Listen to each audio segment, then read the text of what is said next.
Hey guys, welcome to success Dilip. मैं दिलीप कुमार, स्वागत है आपका। इस वीडियो में बात करने वाले हैं आज की सेल यानी कि steel authority of India limited, Bharat की सबसे बड़ी महारत्ना सेक्टर में से एक सेल की अपकमिंग रिक्रूटमेंट 2026 के बारे में। जी हाँ, अगर आप एक डिप्लोमा पास आउट कैंडिडेट हैं, अगर आप एक आईटीआई पास आउट कैंडिडेट हैं, तो सेल की तरफ से दो तरह की पोस्ट निकलती है जो कि बेहतरीन बेहतरीन परमानेंट सरकारी नौकरी होती है एक आईटीआई डिप्लोमा स्टूडेंट के लिए। आईटीआई वालों के लिए निकलती है एसीटीटी यानी कि अटेंडेंट कम टेक्नीशियन ट्रेनिंग, और डिप्लोमा स्टूडेंट के लिए वैकेंसी निकलती है ओसीटीटी यानी कि ऑपरेटर कम टेक्नीशियन ट्रेनिंग। बहुत बड़ी पोस्ट होती है, बहुत अच्छी खासी पोस्ट होती है। लेकिन ये जो पोस्ट है ना, पिछले 2 साल से वैकेंसी नहीं आई है। अगर देखा जाए तो ओसीटीटी की 2026 में 2024 में आई थी। 2023 के बाद से आईटीआई वालों के लिए पोस्ट ही नहीं निकाली गई थी। 11 दिसंबर जो नवंबर दिसंबर जो 2023 में आया था, उसके बाद कोई वैकेंसी ही नहीं आई है आईटीआई स्टूडेंट के लिए। तो 2025 तक हमने वेट कर लिया। तो आप सभी कैंडिडेट के लिए आप यहाँ पर हम ये डिस्कस करने वाले, क्योंकि बहुत ज़्यादा कमेंट आता है, सर सेल की भर्ती के बारे में बताइए। 2025 में नहीं निकला, 24 में निकला, 2026 में निकलेगी या नहीं निकलेगी? तो इसी के बारे में हम इस वीडियो में चर्चा करेंगे। अगर आप एक आईटीआई यानी कि new ITI pass out student हैं, या फिर new diploma pass out student हैं, तो जान लो सेल बहुत बड़ी भर्ती निकालती है आईटीआई डिप्लोमा स्टूडेंट के लिए। तो वीडियो को पूरा वॉच कीजिएगा, सारी चीज़ें हम बताऊँगा। साथ में ये भी बताएँगे कि इसका सिलेबस एग्ज़ाम पैटर्न क्या होता है, ताकि आप एक बेहतर तरीके से तैयारी कर सको। जब भी वैकेंसी निकले, तब एक वन शॉट एग्ज़ाम से आप इसे क्रैक कर सको। तो चलिए डिस्कस करते हैं। आइए, स्वागत है आपका। जितने भी कैंडिडेट इस चैनल पे नए हैं, सब्सक्राइब कर लीजिएगा, बेल आइकन को प्रेस कर लें। और आप अपना आईटीआई वाला या फिर डिप्लोमा, आपकी जो भी ब्रांच है, अपना ट्रेड ज़रूर कमेंट करके बताना, ताकि आपको रिप्लाई मिल जाएगी कि आप जब ये वैकेंसी आएगी तो एलिजिबल हो पाओगे अप्लाई करने के लिए या फिर नहीं। हम इसमें ये भी बताएंगे कौन कौन से ट्रेड और ब्रांच के लिए वैकेंसी निकलती है। तो चलिए शुरू करते हैं। तो देखिए, अगर पिछली वैकेंसी की मैं बात करूं, तो वैसे तो 15 मार्च 2024 को वैकेंसी आई थी एसीटीटी यानी कि आईटीआई वाले स्टूडेंट के लिए, डिप्लोमा के लिए। बट वो फ्रेश रिक्रूटमेंट नहीं, उसमें अप्रेंटिसशिप मांगा गया था। तो अप्रेंटिसशिप के लिए तो अलग से वैकेंसी निकलता है ना। फ्रेशर कैंडिडेट के लिए जो ओपन मार्केट में वैकेंसी आती है, वो बहुत हमको लगता है 3 साल होने वाला है अप्रॉक्सीमेटली। और पोस्ट आईटीआई स्टूडेंट के लिए नहीं निकाली गई है। और 2026 में, पहले यहीं पर मैं बता दूं, जितने भी कैंडिडेट हैं लिख लो, 2026 में बहुत जल्द सेल की तरफ से आप सभी कैंडिडेट के लिए बम्पर वैकेंसी आने वाला है।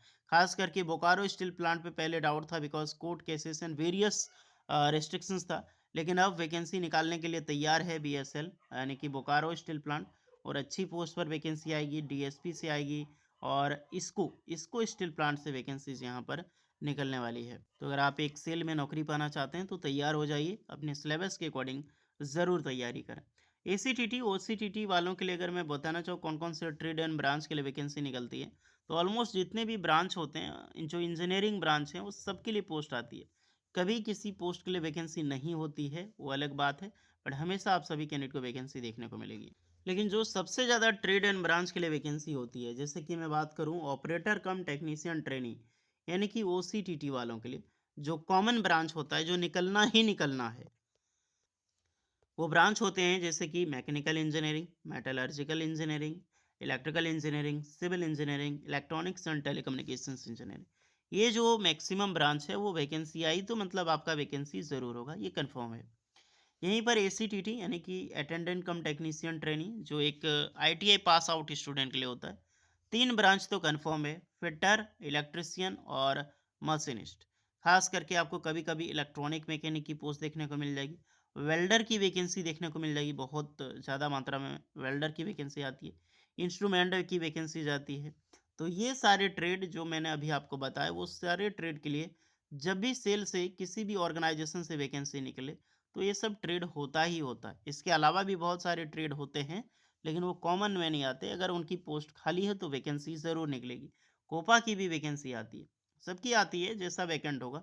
लेकिन मैं सिर्फ आपको कॉमन ट्रेड का नाम हमने बताया है कि ये सब ट्रेड निकलना ही निकलना कंफर्म है। और एक ट्रेड होता है बॉयलर ऑपरेटर। अगर आप एक बॉयलर ऑपरेटर का सर्टिफिकेट ले रखे हैं, माइनिंग मैट की भी पोस्ट आती है, फॉरमैन की भी आती है, सर्वेयर की भी आती है। तो इस सब का सर्टिफिकेट कंपलसरी है। अगर आपके पास सर्टिफिकेट है या फिर सर्टिफिकेट कोर्सेज कर रहे हो, तो सर्टिफिकेट जल्दी से ले लो, कि सेल बहुत जल्दी वैकेंसी निकाल रही है, ताकि आप एलिजिबल होकर फॉर्म अप्लाई कर पाओ।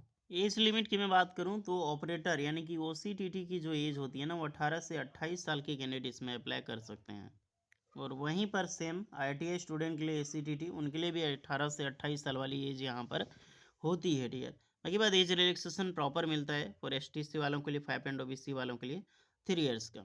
सेल में हाइट कंपलसरी होता है, याद रखिए सेल में हाइट जो है वो बिल्कुल कंपलसरी होता है यहाँ पे। लाइक जैसे आपकी मेल की हाइट है 155 सेंटीमीटर और 150 सेंटीमीटर जो है नॉन इंजीनियरिंग कैंडिडेट होते हैं उनके लिए कभी कभार होता है।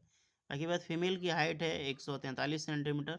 वेट वेट जो है आपका मेल के लिए 45 केजी, फीमेल की वेट आपका रहेगा 35 केजी। और चेस्ट मेजरमेंट में आते हैं तो मेल में है 72 से 75 सेंटीमीटर एंड फीमेल में 75 से 79 सेंटीमीटर ऑन एक्सपेंशंस के साथ। तो और यहाँ पर विजुअल का डेटा दिया गया है, आप इसको देख लीजिएगा। अगर आप इस सब में फुलफिल बैठते हैं जो कि हमने बात की तो बिल्कुल आप एलिजिबल हैं सेल का फॉर्म अप्लाई करने के लिए। सैलरी जान लो, सैलरी कितनी मिलेगी। जाहिर सी बात है आप जॉब करोगे ना तो सैलरी क्या होगा सर। फर्स्ट ऑफ ऑल जब आपकी वैकेंसी आएगी तो ट्रेनी की वैकेंसी आएगी, नॉट परमानेंट। पहले तो आपका 2 साल का ट्रेनिंग होता है। तो 2 साल का जो ट्रेनिंग होता है, मान लीजिए अगर आप डिप्लोमा कैंडिडेट हैं तो फर्स्ट ईयर आपको 16,100 रुपये मिलेगी, सेकेंड ईयर आपको 18,300 रुपये मिलेगी। आईटीआई स्टूडेंट की फर्स्ट ईयर में 12,900 मिलेगी, सेकेंड ईयर में आपको 15,000 रुपये मिलेगी। ये ट्रेनिंग पीरियड होता है। आफ्टर ट्रेनिंग के बाद आपकी जो पोस्ट होगी, आपकी जो सैलरी होगी, यहाँ पर देख सकते हैं अटेंडेंट कम टेक्नीशियन ट्रेनी जिसका 25,070 से लेकर 35,070 तक, तो अप्रॉक्सीमेटली 35,000 प्लस आपका सैलरी होता है। डिप्लोमा कैंडिडेट के लिए भी 26,600 से लेकर 38,920 रुपये। तो इसमें बेसिक पे बहुत सारी T A D H R A वगैरह लगा के बहुत अच्छे खासी मोर देन 50,000 तक सैलरी पहुंच जाती है यहाँ पे आपकी। अब तो हो गई सैलरी की बात। एप्लीकेशन फीस जब आएगा तो अब देख लीजिएगा एप्लीकेशन क्या है, क्या ही फी होता है। अप्लाई करने के लिए नॉर्मल होता है, जो S1 ग्रेड का है RS 300 चार्ज लगता है एप्लीकेशन फी लगा के जनरल ओबीसी, और 100 रुपये आपका लगेगा फॉर ST कैंडिडेट के लिए। तो अब हम बात करते हैं मोर सिलेबस क्या होगा, कैसे तैयारी करनी है, रणनीति आपकी कैसी होनी चाहिए, क्या चीज़ पढ़नी है क्या चीज़ छोड़नी है, तब जाके आप इस एग्जाम्स को क्रैक कर सकते हैं। तो इसका डेटा हम यहाँ पर बताने वाले। ओके, तो हम बात करेंगे सेल ACTT और OCTT exam and syllabus and exam pattern के बारे में। तो पहले तो इसका जो एग्जाम पैटर्न होता है वो जान लो। सिलेबस तो हम यहाँ पर डिस्कस करेंगे। एग्जाम पैटर्न जो होता है ना वो आपका सीबीटी टाइप होता है, यानी कि ऑनलाइन आपका एग्जाम्स होगा, ऑनलाइन सीबीटी एग्जाम्स होगा, जिसकी ड्यूरेशंस होती है 2 घंटे की, यानी कि टोटल 2 घंटे में आपका एग्जाम्स कंडक्ट होगा। टोटल क्वेश्चन 100 रहेगा, टोटल मार्क्स भी 100 रहेगा, यानी कि एक क्वेश्चन आपका 1 मार्क्स यहाँ पे होने वाला है, जिसके लिए कोई नेगेटिव मार्किंग आपकी नहीं होने वाली है। टेक्निकल नॉलेज की मैं बात करूँ, यहाँ पर 50 क्वेश्चन रखा हुआ है, चाहे आप ITI हो डिप्लोमा हो, 50 क्वेश्चन रहेगा आपका टेक्निकल नॉलेज का 50 मार्क्स का। दूसरा जो होता है 50 क्वेश्चन वो जनरल एप्टीट्यूड होता है। जनरल एप्टीट्यूड में आपका मैथ, रीजनिंग, इंग्लिश जो भी इसका चैप्टर है, हम अभी बात करेंगे इसमें कितना बैटेज होता है। ये आपका 50 क्वेश्चन हो गया जनरल एप्टीट्यूड का, 50 क्वेश्चन आपका टेक्निकल का। अगर आपका टेक्निकल में पूरा का पूरा पकड़ है, जनरल एप्टीट्यूड तो सबका होता है, टेक्निकल में जितना पकड़ रहेगा उतनी अच्छी आप जॉब की ओर आगे जाओगे, नहीं उतना जैसे कट ऑफ निकालोगे। अप्रॉक्सीमेटली आप मान लो कि 80 टारगेट आप रखते हो, 80% आपका आता है, 80 100 में से कन्फर्म है आपकी जॉब पक्की है। नेगेटिव मार्किंग तो होता नहीं है। क्वालिफाइंग मार्क्स 50% फॉर जनरल सबके लिए रखा गया। बाइलिंगुअल एग्जाम्स होता है हिंदी एंड इंग्लिश का। सिलेबस अगर देखा जाए तो टेक्निकल सेक्शंस जो आपका ट्रेड रहेगा, ट्रेड से स्पेसिफिक पढ़ना है आपको। इंजीनियरिंग डिसिप्लिन अगर आप हैं नहीं है तो भी आपको इंजीनियरिंग से रिलेटेड पढ़नी है।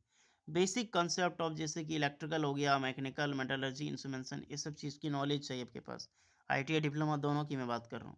जनरल एप्टीट्यूड में जनरल अवेयरनेस, क्वांटिटिव एप्टीट्यूड यानी कि math, logical reasoning and verbal ability. अगर क्वेश्चन वाइज देखते हैं तो 120 मिनट का आपका एग्जाम्स होगा, जिसमें से मैंने ट्रेड बताया 50 क्वेश्चन 50 मार्क्स का, वो अलग है।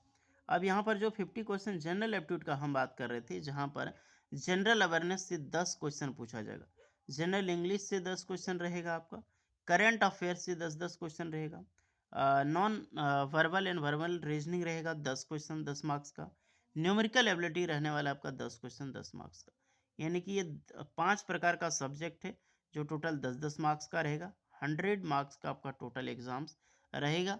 बायलैंग्वेज हमने बताया जो कि आपको यहाँ पर रहने का एग्जाम्स। क्वेश्चन भी अगर आप देखा जाए तो क्वेश्चन कैसा पूछता है, आप यहाँ पर कुछ क्वेश्चन का हिंट भी देख सकते हैं। जैसे which of the following authorities issue, जैसे कि क्या इशू करता है licence to LIC agent in India, कौन इशू करता है IRDA, RBI, LIC, सेबी या फिर other than those given options. तो यहाँ पर जो भी ऑप्शन के हिसाब से आपको कमेंट करनी है। जैसे which the following standard for IRDA, तो इसका आंसर आपको कॉमन बॉक्स में ऐसे देना है। जनरल इंग्लिश का रहेगा। करंट अफेयर्स का अगर आप देखा जाए तो which team on the Vijay Hazari trophy 2019-2020, या फिर अभी यहाँ पर ये भी मेंशन हो सकता है विच टीम ऑन द जैसे कि दिलीप ट्रॉफी या फिर चैंपियंस ट्रॉफी 2025। एक एग्जाम्पल मैं बता रहा हूँ आपको। ओके, और ये वर्बल है, नॉन वर्बल रीजनिंग है, रीजनिंग का क्वेश्चन है। न्यूमेरिकल एबिलिटी यानी कि मैथ का क्वेश्चन इंटरव्यू मार्क्स के हिसाब से बताया गया है। तो ऐसा क्वेश्चन होता है डियर, बहुत टफ नहीं होता है, सेल अच्छा एग्जाम से लेता है आपका। बाकी बात आप सिलेबस जो प्रीवियस ईयर क्वेश्चन पेपर चाहते हैं तो वो भी कमेंट में आप लोग ज़रूर बताना, आपको मिल जाएगी। सारी चीज़ें निचोड़ हमने बताया है, कहाँ मजबूत हो, कहाँ कमज़ोर हो, कहाँ आपको पढ़ना चाहिए, उसकी तैयारी करो। सेल बहुत जल्द वैकेंसी निकालेगा 2026 में, टेंशन मत लेना। बाकी बात कोई डाउट है तो कमेंट कीजिएगा। मिलते हैं नेक्स्ट वीडियो में, तब तक के लिए जय हिंद।